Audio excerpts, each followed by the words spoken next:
welcome to my channel. So yeah, today is the vaccination day, the day finally मुझे vaccination का slot मिल गया है for Covishield and right now I'm heading to the center to get vaccinated. जो timing था वो है 11 to 1, so अभी बज रहे हैं सुबह के 11 एंड मैं जा रही हूँ मेरे हस्बैंड के साथ. Talking about booking the slot, it was very difficult. मैं पिछले I think 1 week and about से ट्राई कर रही हूँ. सो सबसे पहले जब ट्राई कर रही थी तब बिल्कुल कोई भी स्लॉट्स अवेलेबल नहीं थे and then I stay in Mumbai. So Mumbai में एक सर्कुलर भी आया था कि 18 प्लस वालों के लिए अभी होल्ड हो गया है and right now they will be only accommodating 45 plus वालों का. I started looking for the paid vaccination. Basically the idea is कि अगर आप अफोर्ड कर सकते हो so go for the paid vaccination. मतलब you're just giving some bit of your contribution to the country is what our thinking process was. And yeah, unfortunately Saurabh का book नहीं हुआ है but I am rigorously trying for his vaccination also. So hopefully उनका भी हो जाना चाहिए in this week. I thought I'll just take you through this entire experience. मैं सारी चीज़ों का आपको update दूंगी in this vlog. बहुत excitement हो रही है. So yeah, looking forward for it. Hi guys, तो मेरा वैक्सीनेशन हो गया है. Don't ask, the whole process was so tedious. Literally 3 घंटे लगे हैं from the time I reached over there to the time I came back home. सबसे पहले मैं जब सेंटर पहुंची वहां पे इतनी बड़ी क्यू थी. सो आई थॉट कि चलो ये क्यू है उतना ही लाइन रहेगा एंड देन अंदर वैक्सीनेशन होगा, बट ऐसा नहीं था. अंदर जाने के बाद भी देयर वर 3 वेटिंग एरियाज. मतलब एक जगह पहले वेट करना था, फिर उसके बाद they got the registration done and because I went for a paid vaccine so वहाँ पेमेंट वाला एक अलग क्यू था. उसके बाद there was one more queue where you have to wait. तो बहुत ज़्यादा लंबा प्रोसेस हो गया था एंड जब मैं वहाँ पे हम लोग वेट कर रहे थे तो तभी अनाउंस भी किया कि अगर आप लोगों ने with in 2 hours of the vaccination कुछ खाया नहीं है तो आप खा लीजिए. सो मुझे ऑलरेडी 2 आवर्स क्रॉस हो चुके थे from the time I had breakfast. अगर आप लोग भी जाओ वैक्सीन के लिए सो मेक श्योर कि आप भी खाना खा के जाओ because that is necessary. Please carry some heavy meal with you so that you can have over there before you get vaccinated. So yeah, that was one thing that I wanted to share. Symptoms की बात करूँ तो जब vaccine लगा तो मुझे कुछ भी फील नहीं हुआ. They made me wait for half an hour where they monitor you कि अगर आपको कुछ issues फील हो रहे हैं क्या after the vaccination. So मुझे कुछ फील नहीं हो रहा था. उसके बाद मैं घर आई. अभी बज रहे हैं शाम के 5. अब तक का जो अपडेट है वो ये है कि मुझे बुखार नहीं आया है. So they give you vaccine in the left hand. तो ये जो लेफ्ट हैंड है वहाँ मुझे हल्का सा दर्द हो रहा है. Apart from that nothing major. तो अभी बज रहे रात के 9. सो पिछले आधी घंटे से मुझे हल्का सा ना मेरे आईज थोड़े हैवी हो रहे थे एंड जो पेन था मेरे हैंड का वो बढ़ गया है. लाइक मैं अपने हाथ ऐसे ऊपर कर रही हूँ तो मुझे बहुत पेन हो रहा है. सो वो एक अपडेट है एंड सबसे बड़ा अपडेट है कि मुझे फीवर भी आया है. मुझे आधी घंटे से ऐसे अनईजी फील हो रहा था एंड आईज हैवी हो रही थी तो मैंने सोचा चलो एक बार चेक कर लेती हूँ.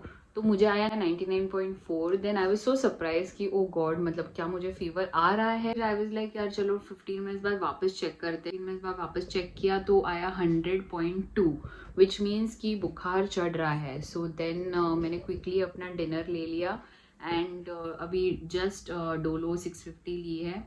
सो जस्ट होपिंग कि I will be fine after that. Today is day 2 and मेरी हालत बहुत ख़राब हो रही है.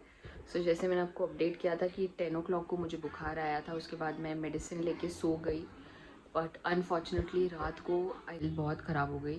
मुझे बहुत ज़्यादा शिवरिंग होने लग गई आधी रात को एंड मतलब ऐसा था कि just it was not I was not at all feeling good and body जो है वो पूरी तप गई थी. So then I had to urgently take medicine. उसके बाद बुखार उतरने में बहुत टाइम लगा. कम से कम 1 घंटा लगा. I fortunately I felt fine. नींद तो बिल्कुल नहीं आई but I was just resting. Again early morning मुझे वापस शिवरिंग हुई and that was again worst. So again मुझे मेडिसिन लेना पड़ा एंड लिटरली रात में जो हालत थी ना बहुत ख़राब थी. मतलब आई was just not feeling good. I was just feeling कि ये बुखार जस्ट चढ़े जा रहा है मेरे बॉडी पे, एकदम हावी हो गया है. जस्ट अटैक्ड मी. सो मैंने इसके बारे में पता किया है. ये बेसिकली आपकी बॉडी एंटीबॉडीज़ क्रिएट कर रही होती है. So it's very normal to get fever. उसके बाद अभी बज रहे हैं दोपहर के 1:30. मैंने अभी तक कोई मेडिसिन नहीं ली है. मतलब if I touch like this तो I feel no fever at all.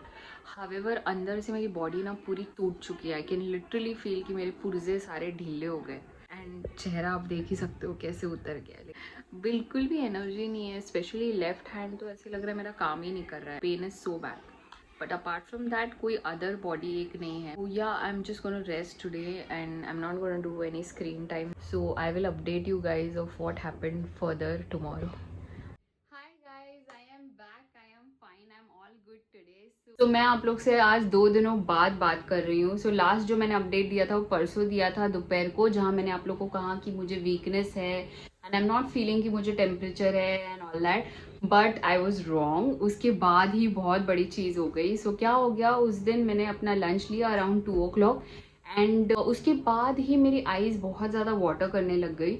So I was like चलो चेक कर लेती हूँ एक बार टेम्परेचर। सो जब मैंने चेक किया तो मेरा टेम्परेचर आया था 103.1। ओ इट वाज जस्ट हिलेरियस, मतलब वो देखना भी मेरे लिए इतना, it was a very dangerous side. And the worst part is कि मुझे खुद को कुछ फील नहीं हो रहा था कि मेरी बॉडी इतनी ज़्यादा हीटअप हो चुकी है। मेरे साथ ये हो रहा था कि मुझे बहुत वीकनेस फील हो रही थी and that's all about it. And मैंने लास्ट उस दिन टेम्परेचर चेक किया था अराउंड 11-12 o'clock, जब मेरा 100.5 था। तो मैंने डिसाइड कर लिया था कि मुझे अभी और मेडिसिन नहीं लेनी है and I just fight back with this whole thing and let's see how it reacts. But वो ही मेरी सबसे बड़ी गलती थी कि मैंने वहाँ मेडिसिन नहीं ली। उस वजह से फीवर ने मेरे बॉडी को एकदम ओवरटेक कर लिया and it went to 103। So medicine मैंने इमीडिएटली उसके बाद ले ली। एंड नेक्स्ट थॉट जो हमें आया था कि do we have to rush to the doctor और what do we do. So हम लोगों ने हमारी डॉक्टर को सबसे पहले कॉल किया बिकॉज ये वैक्सीनेशन वाला फीवर था। सो हम लोगों ने इतना ज़्यादा पैनिक नहीं किया and we started sponging immediately. So उससे क्या है, within half an hour ही मेरा बॉडी का टेम्परेचर पूरा सेटल डाउन हो गया था, सबसाइड हो गया था। एंड जैसे ही मेरा टेम्परेचर सबसाइड हो गया, it went to 99.8 in half an hour. So उसके बाद मुझे जो नींद आई है ना, मतलब पिछले रात भी मुझे कोई नींद नहीं थी। सो उस वक्त मुझे स्ट्रेट 4 to 5 आवर्स के लिए मैं सो गई थी। उसके बाद मुझे बहुत ज़्यादा बेटर फील हो रहा था when I got up and I was feeling that अभी मुझे फीवर वापस बिल्कुल नहीं आएगा। एंड वैसे ही हुआ लिटरली। उसके बाद मुझे बिल्कुल फीवर नहीं आया, एकदम हल्का सा स्पाइक आया था 99.8 अराउंड कुछ आया था 11 o'clock in the night. But again then I took one paracetamol and then I went to sleep. And उसके बाद कल का जो दिन था पूरा मैं सिर्फ सोई हूँ। मतलब I have just rested and taken all the peace of my mind to settle down and trust me, उसकी वजह से इतना ज़्यादा अच्छा फील हो रहा था। अगर मैं इन शॉर्ट अगर आप लोगों को बताऊं तो मेरे सिम्टम्स रहे हैं 2 days ऑफ फीवर एंड जो मेरा पेन है ऑफ द आर्म्स वो कम हो गया है compare to what it was earlier. अब हैंड वाला पेन है ये तो सब लोग को ही रहता है irrespective, so be prepared for that. And yeah, keep your 2 or 3 days free before and after the vaccination because you are going to need rest. Fever के लिए मैं बहुत ज़्यादा नर्वस हो गई थी कि इतना हाई टेम्परेचर मुझे कैसे हो गया just because of a vaccination. But एक वो मेरी सबसे बड़ी नेग्लिजेंस थी कि मैंने अपना टेम्परेचर मॉनिटर नहीं किया, थिंकिंग कि चलो वैक्सीनेशन वाला फीवर ही है तो चला जाएगा या बढ़ेगा नहीं। तो आप लोग ये गलती बिल्कुल मत कीजिए। अगर आपको फीवर आता है तो please take the medication that is been advise by your doctor because वो ही आपके लिए सबसे बेस्ट है at that point of time. Also अगर आपको कोई भी अनयूजुअल सिम्टम्स फील होते हैं तो आप अपने डॉक्टर को ज़रूर कंसल्ट कीजिए, बहुत रेस्ट कीजिए because that is very required. Weakness आपको रहेगी, किसी किसी को कोई सिम्टम्स नहीं आ रहे, किसी किसी को बहुत ज़्यादा सिम्टम्स आ रहे हैं। So it's just body to body. अगर आपको सिम्टम्स आते हैं वो एक अच्छा साइन ही है कि आपकी बॉडी का इम्यूनिटी सिस्टम एक्टिवेट हो रहा है। So you don't have to worry. Also it's not necessary कि अगर मेरे साथ ऐसा हुआ है तो आपके साथ भी ऐसा हो। So don't worry, go and get yourself vaccinated as soon as possible. Some protection is better than nothing at all. On that note, I'm putting this video to an end. I hope आपके लिए ये video informative रहा हो। Do let me know अगर आपको और भी कोई जानकारी चाहिए about the vaccination in the comment section down below. Also if you want to know मैंने कैसे वैक्सीनेशन स्लॉट्स बुक किए, उससे रिलेटेड अगर आपको कोई क्वेरीज है तो do let me know in comments. So that's it for this video. I hope you guys liked this video. If you did, then don't forget to like. Also don't forget to subscribe to my channel. Hit the bell icon so that you get notified whenever I post any new video. Thank you so much everyone for watching this video. बहुत ही जल्द मिलेंगे बहुत सारे videos के साथ. Thank you. Take care. Bye bye.